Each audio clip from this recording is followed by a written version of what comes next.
Hello friends, I hope आप सब अच्छे होंगे। मैं भी अच्छी हूँ। तो एसएससी सीजीएल मेंस 2024 आंसर की आउट हो चुकी है और सबने अपने अपने मार्क्स देख लिए होंगे और सबको अपने मार्क्स से ये अंदाज़ा भी लग गया होगा कि कौन इस साल इन है और कौन आउट है। तो मैंने भी अपने मार्क्स देख लिए थे। फ़िलहाल मैं तो आउट हो चुकी हूँ सीजीएल 2024 से। तो मैंने सोचा कि क्यों ना 2025 की प्रिपरेशन अभी से स्टार्ट करते हैं। आज जनवरी 22 या 23 है।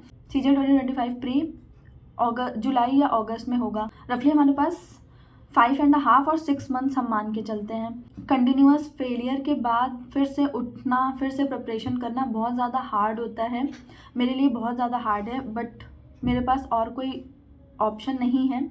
इसके साथ मैंने सोचा है कि मैंने आरआरबी एनटीपीसी का फॉर्म भरा था, तो मैं वो भी एग्ज़ाम दूंगी और मैंने एसबीआई क्लर्क का फॉर्म भी भरा था, तो वो भी मैं प्रिपेयर कर रही हूँ साथ में।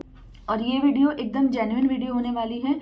इसमें मैं आपके साथ वही शेयर करूँगी जो मैं खुद फॉलो करूँगी। और इवन मैंने पिछले साल जो फॉलो किया था, मेरे प्री में ठीक मार्क्स बने थे, CHSL में भी अच्छे मार्क्स बने थे, 160 बने थे, 163 बने थे और CPO में भी मेरे 163.5 बने थे।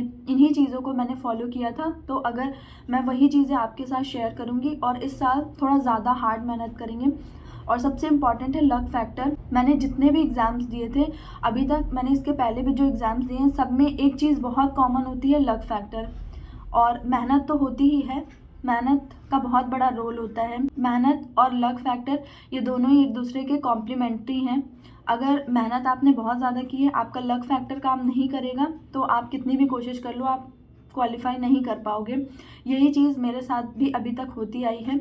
और 2024 में मेरा लक बहुत अच्छा था। मेरे लक फैक्टर ने मेरा बहुत साथ दिया। तभी मैं कहूँगी कि मेरे 4 से 5 एग्ज़ाम्स निकले, मुझे एक्सपीरियंस मिला और मुझे मेंस लिखने का मौका मिला।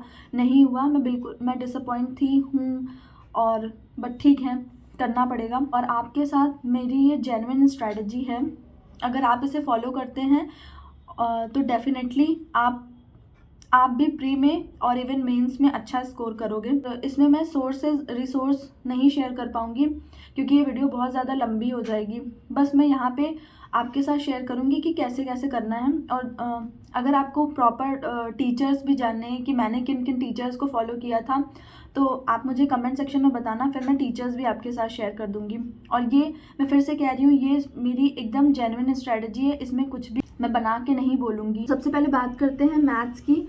तो अगर आप बिगिनर हैं तो सबसे पहले आपको कुछ भी नहीं करना है, सबसे पहले अपना सिलेबस कंप्लीट करना है। सिलेबस कंप्लीट करने के लिए आप किसी भी टीचर का ऑनलाइन बैच ले सकते हैं। कुछ लोग कोचिंग भी जाना प्रेफर करते हैं, तो आप वो भी कर सकते हैं।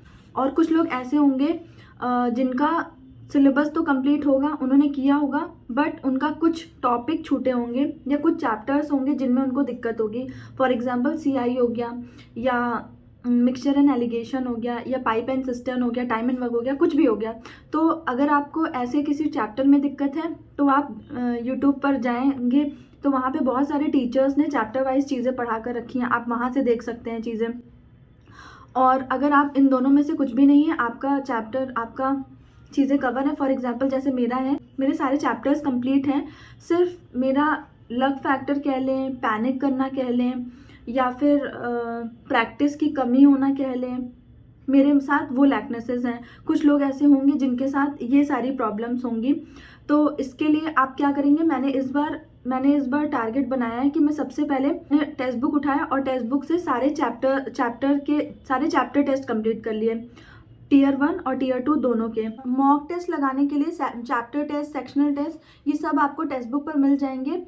और अभी 25 जनवरी से टेक्स्ट बुक पर रिपब्लिक डे सेल चलेगी, जिसमें अगर आप रात में 12 AM to 1 AM के बीच में टेक्स्ट बुक का 1 ईयर का पास परचेज करते हो, तो आपको वही पास 1 ईयर के बजाय 2 ईयर की वैलिडिटी के साथ मिलेगा। तो ये एक बहुत अच्छी अपॉर्चुनिटी है, आप भी इसका फ़ायदा उठा सकते हैं।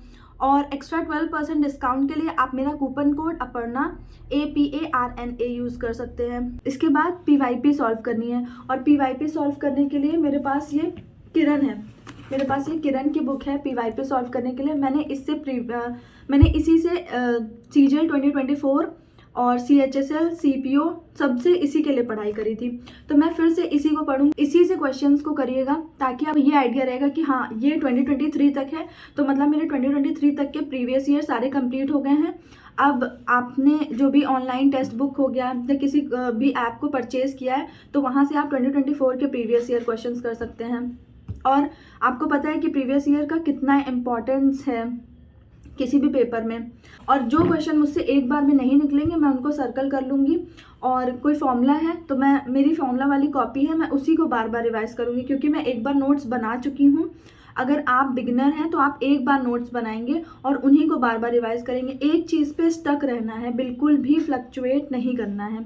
आप भी, ये बहुत इंपॉर्टेंट चीज़ है, फ्लक्चुएट नहीं करना है। अभी तक मेरी सबसे बड़ी कमज़ोरी यही रही है कि मैं सोचती थी कि मैंने पिछली चीज़ अच्छी नहीं करी, मैं उससे और अच्छी चीज़ करूँगी, और इसी चीज़ में मेरी चीज़ें बार बार रिवाइज़ नहीं हो पाती थी। तो ये गलती सबसे बड़ी गलती होती है। तो मैथ्स में मैं इसके बाद प्रीवियस ईयर करने के बाद फिर से टेक्स्ट बुक या किसी पर जाएंगे और सेक्शनल टेस्ट कर लेंगे। अब इसमें आपके स्कोर्स डेफिनेटली बढ़ेंगे। हो सकता है पहले मॉक में अच्छे मार्क्स ना बने, दूसरे मॉक में अच्छे मार्क्स ना बने, तीसरे मॉक में अच्छे मार्क्स ना बने, बट धीमे धीमे अगर आप परसिवरेंस के साथ क्वेश्चंस करेंगे तो डेफिनेटली आपके स्कोर बूस्टअप होंगे। तो इंग्लिश में सबसे इम्पॉर्टेंट है आर्टिकल पढ़ना, और ये आर्टिकल कितना ज़्यादा इम्पॉर्टेंट प्रूव होगा ये आपको प्री में नहीं मेंस में सबसे ज़्यादा पता चलेगा, क्योंकि प्री में तो सिर्फ क्लोज टेस्ट आता है जो कि 10 नंबर का होता है, बट मेंस में यही 30-40 नंबर बन जाते हैं, इवन 50-60 नंबर बन जाते हैं। तो जो आर्टिकल की इम्पोर्टेंस है वो प्री से ज़्यादा मेंस की है। जहाँ से मैं आर्टिकल फॉलो करती हूँ, आप मेरा चाहें तो टेलीग्राम चैनल ज्वाइन कर सकते हैं, जहाँ से मैं आर्टिकल फॉलो करती हूँ। वहाँ पे रोज़ डेली 25 क्वेश्चंस होते हैं, प्लस आर्टिकल्स होते हैं, प्लस उनकी वोकैब भी होती है। सोचिए एक आर्टिकल में आप रोज़ 25 क्वेश्चंस सॉल्व कर रहे हो, तो ये कितना ज़्यादा बेनिफिशियल होगा। अगर आप फिर से बिगिनर हो तो आप सबसे पहले सिलेबस कंप्लीट करोगे, और यूट्यूब पे भी कई सारे टीचर्स ने सिलेबस फ्री में पढ़ा रखा है, आप वहाँ से कंप्लीट कर सकते हो। इसके बाद फिर से चैप्टर टेस्ट कंप्लीट करने, फिर से प्रीवियस ईयर फॉलो करना है। तो मैं प्रीवियस ईयर के लिए मैंने पिछले साल 2024 में ये किरण की इंग्लिश की प्रीवियस ईयर बुक ली थी, और इसको मैंने आपके साथ शेयर भी किया हुआ था कि ये कितनी ज़्यादा हेल्पफुल थी। तो इसमें मैंने क्वेश्चंस लगा रखे थे, और जो क्वेश्चन मुझसे पहली बार में नहीं बने तो मैंने उन सबको सर्कल किया था। तो ये हो गई इंग्लिश की प्रीवियस ईयर।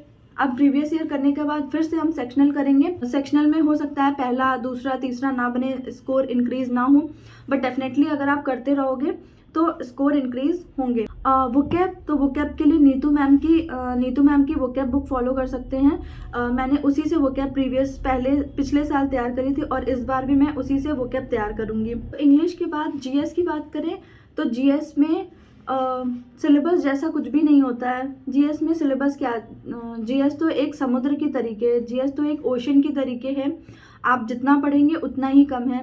तो जीएस के लिए सिलेबस कंप्लीशन जैसा कोई कॉन्सेप्ट नहीं है। मैंने 2024 से परमार सर को फॉलो करना शुरू किया। इसके पहले मैं परमार सर को नहीं जानती थी, और मैंने 2024 में परमार सर को फॉलो किया था, और बहुत ज़्यादा बेनिफिशियल रहा था। और इस साल मैं पिछले साल से भी ज़्यादा उनकी कॉन्सेप्ट्स और उनकी चीज़ों को बार बार रिवाइज़ करूँगी। मैंने नोट्स बना के रखे हुए हैं, मैं उन्हीं को रिवाइज़ करूँगी, प्लस उनके अदर जितना भी उन्होंने डाला था मैंने सिर्फ उनकी PYQ सीरीज़ ही फॉलो करी थी। इसके अलावा वो वन शॉट भी डालते हैं, FRB भी डालते हैं, और उन्होंने पर्टिकुलर करंट अफेयर्स का भी वो डालते हैं। मतलब उनके चैनल पे जाके आपको सब कुछ मिल जाएगा। उनके चीज़ों को फॉलो करके लोगों के मेंस में 60 में से 58-59 आते हैं, और प्री में लोगों के 50 मार्क्स तक आते हैं। तो इस बार उन्हीं को फॉलो करना बेस्ट रहेगा, और मैं उन्हीं को फॉलो करूँगी। इसके बाद बात करते हैं रीजनिंग की। तो रीजनिंग में सबसे पहले वही अगर आप बिगिनर हो तो आपको सिलेबस कंप्लीट करना है, और सिलेबस कंप्लीट करने के लिए रीजनिंग में सबसे बेस्ट रहेगा कि आप टॉपिक देखो, आप सिलेबस देखो। फॉर एग्जांपल सिलोगिज्म है या एनालॉजी है, जो भी है, आप उसको यूट्यूब से चैप्टर वाइज, कैलेंडर है, क्लॉक है, आप उसको यूट्यूब पे वो टॉपिक डालो, उसको बहुत सारे टीचर्स आ जाएंगे, आप किसी भी टीचर का देखो और नोट्स बना लो। सबसे इम्पॉर्टेंट है नोट्स बनाना रीजनिंग में। अगर आप बिगिनर हो तो आपने नोट्स बना लिए और वही चीज़ आपको लगातार प्रैक्टिस करनी है। इसके बाद आप रीजनिंग में रीजनिंग में प्रीवियस ईयर पेपर इंपॉर्टेंट है, तो प्रीवियस ईयर क्वेश्चंस लगाने के लिए आप रीजनिंग में फिर से ये किरण का यूज़ कर सकते हो, और ये भी बेस्ट है प्रीवियस ईयर के लिए। किरण इज़ द बेस्ट, आपको कहीं और देखने की नीड नहीं है, आप किरण की बुक परचेज कर लो और वो बेस्ट है। मुझे सारे क्वेश्चंस में रीजनिंग में दिक्कत नहीं होती है, मुझे दिक्कत होती है सीरीज़ के क्वेश्चन में, मैट्रिक्स के क्वेश्चन में और मेंस के लॉजिकल रीजनिंग में जो सेंटेंस वाले स्टेटमेंट वाले क्वेश्चन होते हैं मेरे, वो गलत हो जाते हैं। इसके अलावा जो सिटिंग अरेंजमेंट के क्वेश्चन होते हैं, जो टेबल वाले होते हैं, वो सब मेरे सही हो जाते हैं। अगर आप फोकस के साथ करोगे तो आपके लिए भी ये सफिशिएंट है। अगर आप बिगनर हो फिर भी, देन आप टेक्स्ट बुक वगैरह या किसी पर भी जाके आप सेक्शनल कर सकते हो, और उतना रीजनिंग के लिए सफिशिएंट होता है। और रीजनिंग का ऐसा है कि आप जितनी ज़्यादा प्रैक्टिस करोगे, आपको रीजनिंग के क्वेश्चन उतनी जल्दी स्टक करेंगे। पिछले साल मेरे साथ यही हुआ था और मेरी रीजनिंग काफ़ी इंप्रूव हुई थी प्रीवियस ईयर के क्वेश्चंस को करने से। और इसमें मैंने किसी भी टीचर का या किसी भी रिसोर्स के बारे में नहीं बताया, सिवाय ये प्रीवियस ईयर का छोड़ के। अगर आपको वो जानना हो तो आप कमेंट सेक्शन में कमेंट कर सकते हो, मैं वो भी आपके साथ शेयर कर दूँगी एक वीडियो में। तो ये बात रही सब्जेक्ट्स की। अब बात करते हैं मॉक की। तो मॉक देने के लिए मॉक आप किसी भी ऐप से दे सकते हो, और स्टार्टिंग में अगर आप बिगिनर हो और आप सिलेबस कंप्लीट कर रहे हो तो आप मॉक से ज़्यादा फोकस अपने सिलेबस कंप्लीशन पे करेंगे। जितनी जल्दी आप सिलेबस कंप्लीट कर पाएंगे उतने ज़्यादा आप मॉक दे पाएंगे। तो सबसे इम्पॉर्टेंट है आपके लिए सिलेबस कंप्लीट करना। जो रिपीटर्स हैं और जो रिपीट कर रहे हैं उनके लिए इम्पॉर्टेंट है मॉक देना। तो आप चाहें तो डेली एक मॉक दे सकते हैं। तो हम लोग डेली एक मॉक देंगे, और आप चाहें तो मेरे टेलीग्राम चैनल पे जुड़ सकते हैं। मैं वहाँ पे डेली अपना रूटीन लेकर आऊँगी, डेली अपने मॉक के स्कोर आपके साथ शेयर करूँगी। और मैं आप लोगों से भी यही रिक्वेस्ट करूँगी कि आप भी अपने मॉक के स्कोर वहाँ पे ज़रूर शेयर करें। अगर आपके ज़्यादा मार्क्स आएंगे तो आपका भी कॉन्फिडेंस बूस्ट अप होगा, आप भी डेफिनेटली अच्छा करोगे। इसके अलावा सैटरडे संडे जो RBE सर का लाइव मॉक लगता है, आप वो दे सकते हैं। सैटरडे और संडे को जो ऑलिव बोर्ड का मॉक लगता है वो भी कंपलसरी है देना, वो भी हम देंगे और अपने स्कोर अपने टेलीग्राम चैनल पे शेयर करेंगे। ये हो गई पढ़ाई की बात। और इसके बाद अपने माइंड को रिलैक्स करने के लिए आप मैथ्स वर्कआउट करके एक ऐप है, वहाँ पे आप कैलकुलेशन सॉल्व कर सकते हो, स्क्वायर रूट एक्सेट्रा, और मल्टीप्लाई डिवीजन भी कर सकते हो। और वहाँ पे आप अपने ही रिकॉर्ड्स को ब्रेक करोगे तो आपको वहाँ पे करने में बहुत ज़्यादा मज़ा आएगा। पिछले साल मैंने उससे बहुत ज़्यादा मुझे हेल्प मिली थी। इसके अलावा अगर आप बहुत ज़्यादा थक गए हो, माइंड को रिलैक्स करना चाहते हो, तो आप चेस खेल सकते हो। चेस खेल के भी बहुत अच्छा फील होता है, माइंड बहुत अच्छा वर्क करता है, इवन आप और ज़्यादा फ्रेश फील करते हो। तो आप भी एक बार ट्राई कर सकते हो, मुझे लगता है कि आपको भी अच्छा फील होगा। ये थी मेरी स्ट्रैटेजी की वीडियो, और इससे रिलेटेड आपको कोई भी क्वेश्चन हो तो आप कमेंट बॉक्स में कमेंट कर सकते हो, मैं ज़रूर आंसर करूँगी। इसके अलावा आप प्लीज़ मेरे टेलीग्राम चैनल को ज्वाइन कर लेना, और वहाँ पे डेली अपने मॉक स्कोर शेयर करना। मैं डेली अपना रूटीन लेकर आऊँगी, प्लस रात में अपना टारगेट कितना कंप्लीट हुआ है ये आपके साथ शेयर करूँगी। ये 6 महीने हम लोगों के प्रिपरेशन का बहुत क्रूशियल टाइम है, तो प्लीज़ आप मेरे साथ जुड़ना, आपको भी डेफिनेटली बेनिफिट होगा। तो मिलते हैं नेक्स्ट वीडियो में, तब तक के लिए bye bye, all the best.